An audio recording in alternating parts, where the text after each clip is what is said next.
All right, essentially the lecture this week is just going to highlight material that you have already come into contact with in regards to formal fallacy. So when you've gone through all of these other chapters, the earlier chapters in regards to categorical syllogisms, hypothetical syllogisms, disjunctive syllogisms, conjunctive syllogisms, other types of syllogisms, when you've gone through these in your other chapters, you've already been introduced to the fallacies, the formal fallacies, that is, of each of these particular types of syllogisms. As Geisler and Brooks note here, I was surprised to see this chapter, but in a way I see that it makes sense because it's just a highlighting of those fallacies. So for future reference, you can always remember, you can go back to chapter 5 to check the rules, the formal rules of a syllogism when you are doing exercises or thinking through them and whatnot. Now, just remember that formal fallacies, what we're discussing here, we haven't even gotten to informal fallacies. That should be in chapter 6. But formal fallacies, recall, are just errors in the way an argument is put together, meaning that the formal rules of logic have been broken in some sense if a formal fallacy is committed. And of course, the informal fallacies are errors in clarity or soundness of the reasoning process, as got some of Brooks stated at the bottom of page 81 there. Now, we're going to, just because the chapter's here, we're going to highlight some of these, even though, again, we've already been through these. It's never going to hurt to refresh your mind there in highlighting these. So fallacies of the categorical syllogism. Remember, this is where Aristotle's rules come into play, those 7 rules that we were talking about here. Now, an illicit major, that's your first. That's when the major term is distributed in the conclusion, but not in the premise. Remember, if your major term is distributed in the conclusion, well, remember it has to be distributed somewhere in the premise, or in your premise rather, above. Of course, it's going to be in your major premise because your major premise is just that premise that carries the major term. So it has to be distributed at least one time if it's distributed in the conclusion. And if not, hence the formal fallacy of illicit major. Now, again, remember, when you're checking these rules, when you're checking these fallacies, you don't even have to worry about the truth content of the propositions, of the premises. The premises may be true. At this point, it's irrelevant. You're just checking the formal rules, because even if the premises are true, but you find one of these formal rules broken, then you can dismiss the syllogism. You can go ahead and dismiss it as invalid. Now, illicit minor, it's the same as the illicit major, just meaning that the minor term is distributed in the conclusion, but not in the premises. So this is true. This illicit move here is true for both the major and the minor term. If the major term is distributed in the conclusion, it has to be distributed in the premise. If your minor term is distributed in the conclusion, also it has to be distributed in the premise. So, and again, you can check their examples that they give here. But essentially, it's just one of the first things you look for when you're checking these formal rules is just to see if go ahead and look at your conclusion, find the major and the minor term, see if it's distributed or undistributed, or rather see if it's distributed. And then if it is, just go see if it's distributed in the premises. You know, first thing, you can knock that right out of the park immediately if that formal rule is broken. Now, your illicit middle, I've always just kind of called that undistributed middle, but that just means that, remember, your middle term. So say you look at your major term, you look at your minor term, and let's say none of the rules are broken there. Well, you just go to the middle term. Is the middle term distributed at least once in the categorical syllogism? Because if it's not distributed at least once, then remember, again, the argument is not going to be valid. One of the formal rules have been broken, and you can dismiss that. And again, you can see the examples there. Now, the more you look at these, the more you hear these, the more they'll jump out to you, as opposed to having to quote unquote check formal rules. You'll start to hear, they start to sound familiar. These types of arguments start to sound a certain way when you start to pick up on, wait a minute, that sounds like this guy's just violated the undistributed middle here, or this guy's got an illicit major premise, or illicit major term. You'll just start to hear those as time goes by. Now, the other is four-term fallacy. Remember, that's just equivocation. You want to make sure all the terms mean the same thing. All right? You just want to see that the terms are not changing definitions between the premises, because that's what makes that's usually the way in which someone's going to sneak in something more than just, or have more than 3 terms. Remember, you can only have 3 terms in your categorical syllogism. Now, If there's more than three, you've committed the four-term fallacy. And remember, usually the way that's going to happen is equivocation, meaning that they may not necessarily change the word completely, but they use the same word or they use the same concept, but they don't really mean the same things. So you can look at the example there for an instantiation of that. Now, fallacies of the hypothetical syllogism. Remember, the way to make this work is you have to affirm the antecedent or you have to deny the consequent. So if you want to say if P then Q, P, you affirm the precedent or the antecedent P, therefore Q. Or you can say, and that would be that particular argument would be a modus ponens. Now you could do the opposite. You could say if P then Q, not Q, therefore not P. And that's the way of denial, modus ponens argument, because you're denying the consequent. So the right way to do your hypothetical syllogism is you want to affirm the antecedent or deny the consequent. Now, what is the formal rule there? I don't know what happened. I lost some connection or something, lost my internet connection. I'm literally the internet guy who's been here forever. So trying to fix this up or whatever. I mean, I know to you it looks like 1 second's transpired, but it's been an absolute mess. So I'm rewinding this just a hair. I'm rewinding our slides here just a hair to make sure that I don't want to skip anything, right? Because I wasn't necessarily sure where we left off, couldn't check it without erasing the whole thing. So I'm just going to kind of go back through some of this just to make sure that we're on the same page here together. All right.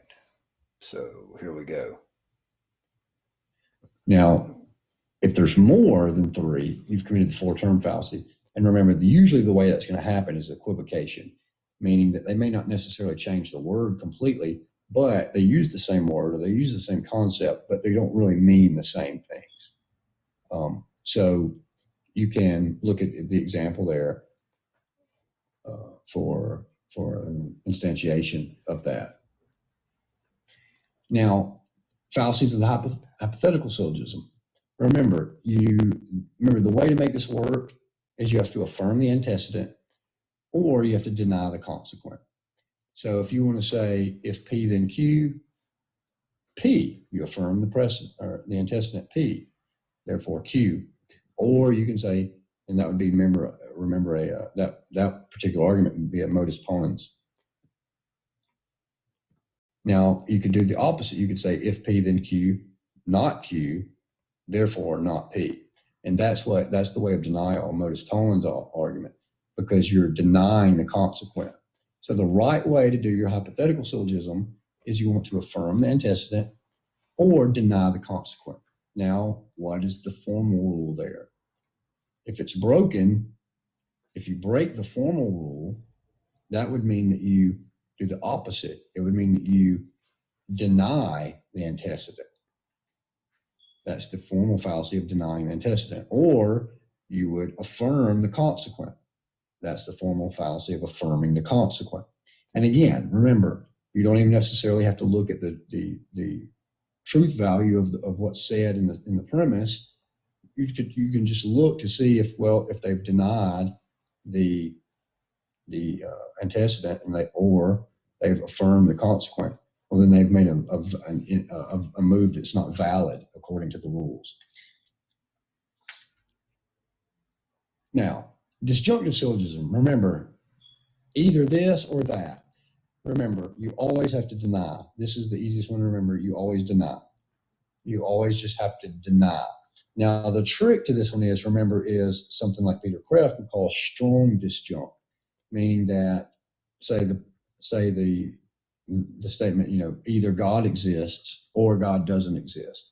Well, it just naturally goes to show that if God exists, well, it can't be the fact that God doesn't.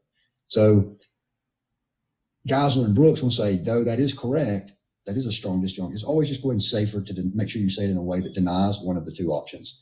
That way you don't ever have to worry about committing a formal fallacy in regards to the disjunctive syllogism. If you just go ahead and deny, then you at least don't have to worry about breaking one of the rules. And usually that's just called affirming the alternate or affirming one of the alternates as opposed to denying. Now, fallacy of conjunctive syllogisms. Now, let's look at this example here, because conjunctive syllogisms, these aren't the type of arguments that you see as much as the others. So again, there's nothing tricky here. There's nothing confusing here. But again, just because they're not as prevalent as the others, we can look at this in a little more detail. So just turn with me on to page 85, if you're not already there. And it just says that conjunctive syllogisms suffer from the same fallacies as weak disjunctive syllogisms, affirming one alternate. The following is a conjunctive fallacy of affirming one alternate. Methodists both sprinkle babies and worship on Sundays. Methodists sprinkle babies. Therefore, Methodists do not sprinkle babies and worship on Sundays. Well, you can just see why that doesn't follow. Just because you do one, it doesn't entail that the other doesn't go along as well. Now, as they say, this conclusion obviously does not follow from the premises, since it has not negated part of the conjunct in order to make the conjunct as a whole false. Because remember, conjuncts, they deal with the whole statement as it stands together. So if you'll recall our example, I believe last lecture was just that Dan and Bridget are both wearing green shirts, something like that. Well, if it's true that Bridget's wearing a green shirt, but Dan's not, well, then the entire statement is false. It doesn't matter that you got part of it right, because remember that the statement was concerned with the truth value of the whole claim that Dan and Bridget both were wearing green shirts. Well, in order for that to be true, they both have to be wearing it. It doesn't matter if, well, yeah, one of them wasn't, but the other one was. That's just irrelevant, because the statement itself was concerned with the whole there. So it either stands together or it falls together. Now, remember, the other syllogisms that we went over were dilemmas, sorites, those other types of syllogisms that, again, aren't necessarily as prevalent. But this little chapter here, let's see, flip over to page 85, will also cover those. For example, our guys on our books remind you here on 85 that, for instance, a dilemma is a hypothetical syllogism that also has an either or in it. That's just what a dilemma is. So the rules are the same if you're looking at a dilemma as a type of argument, although the rules are just going to be the same in regards to the formal rules. Why? Well, because a dilemma is just usually a hypothetical syllogism in modus ponens or modus ponens or modus tollens form, and then some sort of either or, a disjunct type thing. So the rules are going to be the same for the disjunctive syllogisms and the hypothetical syllogisms when you're talking about dilemma, because a dilemma just is those usually combined together. Now, if you want to go back and just look at your sorites and your others here, again, pretty easy. You just want to remember you want to make sure that the predicate's the subject in the following proposition in regards to the sorites and things of that nature. Those aren't really tricky. Again, now they say sorites can be tricky since they have so many premises.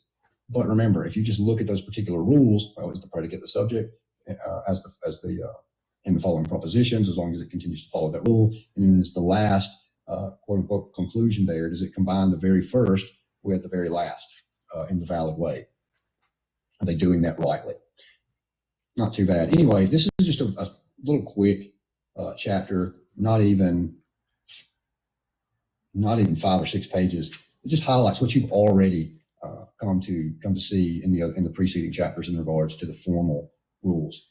Again, even possible that they could have left this chapter out, but at least you have a little chapter here that you can flip back to regularly to look at the particular rules and the ins and outs of each of the syllogisms in one little handy place. So this will be obviously probably our shortest lecture. There's not a whole lot there because you've already covered all of that. You got a couple exercises at the end. Should honestly be probably pretty enjoyable knowing that you've already went through those, and you can probably just knock those out pretty quickly. So next week, we should go ahead and talking about let's see, where are we next week? Chapter 6, informal fallacies. Now, this is my favorite section.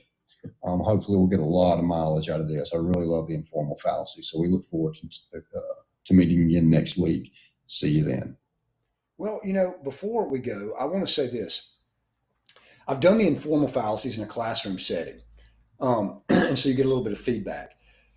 I'm thinking that I'm probably your next lecture, instead of us just going through this like we normally do with the formal fallacies or with the normal lecture, me just sitting here, I'm thinking about what I'm most likely going to do is I'm going to give you a set of lectures over these exact slides in a classroom setting. So you'll probably have just a little taste of how it might be if we were sitting in a classroom going through these slides that you see right here on the informal fallacies. So that should take up probably 2 lectures, I believe. That'll give you a little change of pace from you just sitting here watching me. Hopefully that'll be enjoyable. And then we'll be back to this with you just watching me for the most part, with maybe a couple other little change of pace lectures, maybe in a classroom, something like that. But until then, until next lecture, see you then.